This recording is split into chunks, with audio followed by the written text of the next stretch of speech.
না রমজান মাস শুরু হয়ে গেছে, এখন তোমার নামাজ কালাম করা লাগবে। এতদিন সুদ ঘুষ খাইয়ে মানুষের দাঁড়িয়ে বদনাম কামাই করছি, বাবা রে বাবা, এখন একটু হইয়া সুনাম অর্জন করা লাগবে। যাই নামাজ পড়তে যাই, আর এলাকাবাসীর দেখাইয়ামু যে মুই এখন নামাজ পড়ি। এই একটা মাস আবার একটু রোজা নামাজ পড়মু, এরপর আবার সুদ খাওয়া শুরু করমু। যাই নামাজ পড়ি।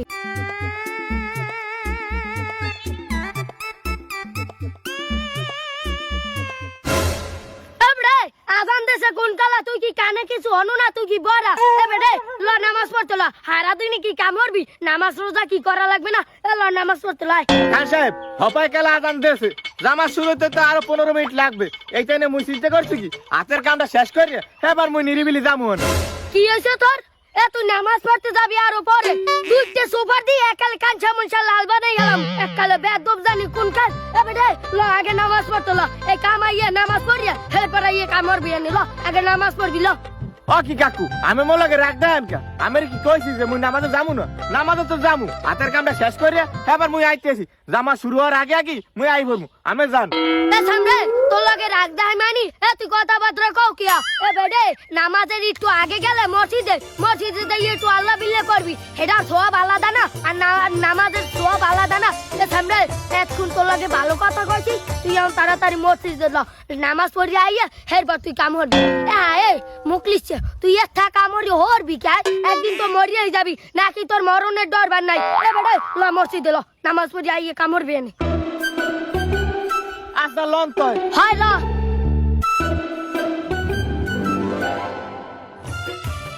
আচ্ছা খান সাহেব আমি মোর একটা কথা কম দি। হয় ক। আচ্ছা আমিরে তো হারা জীবনে মসজিদের আশেপাশেও দেখি না, তারে এখন দেখল নামাজের টাইম উম্মত হয়ে গেছেন, ব্যাপারটা আবার কি? হ্যাঁ সামনে হারা বছর মসজিদের আশেপাশে যাই না, এতে কি হয়েছে? এখন রমজান মাস আছে না, এই রমজান মাসেও কি মসজিদের ধারে না যাই পারবো? হারা জীবনে তো পাপ কাম কম মরি না, হেতেন এই রমজান মাসে আল্লাহর দ্বারে মাপ চামু, এরপর আল্লাহ মাফ করে দেবে। এরপর একদিন সৌদি যাইয়া হজ করিয়ামু, এরপর আদি হয়ে যামু। এরপর যদি মরি এককালে আল্লাহ বাঁচাইলে জান্নাতে যামু। হয় বুঝছি, সারা বছরে লেওয়া একদিনে ঝুন করবেন। লন নামাজে লন। হ্যালো জামাত মনে হয় শুরু হয়ে গেছে, জামাত পাইতেও পারি নাও পাইতারি। আর হবি আইতে মসজিদে। এই ম্যাম সাহেব খারাও খারাও খারাও। এই ম্যাম সাহেব তুমি মেলা আছো কই? জামাত দি যাইতে আছে, তুমি কি আজকে নামাজ পড়াবা না নাকি? এলাও হবিরে নামাজ পড়াবাও। ও কি খান সাহেব আমি নামাজ পড়তে আইছেন? মাশাআল্লাহ। তার খান সাহেব নামাজে তো আরো 10 মিনিট বাকি আছে, আমি এক কামড়ি উজুড়া করি আই, এবার নামাজ পড়া মনে আমি যাই বন মসজিদে। এই ম্যাম সাহেব তুমি এতক্ষণ আসো কি? এখন যাও উজু করতে, উদারে নামাজের কায়দা দাইতে আছে। আমি এই ম্যাম সাহেব তুমি হবিরে লাও নামাজ পড়াইয়া এরপর তুমি ধীরে সুস্থে উজু করবা নেও।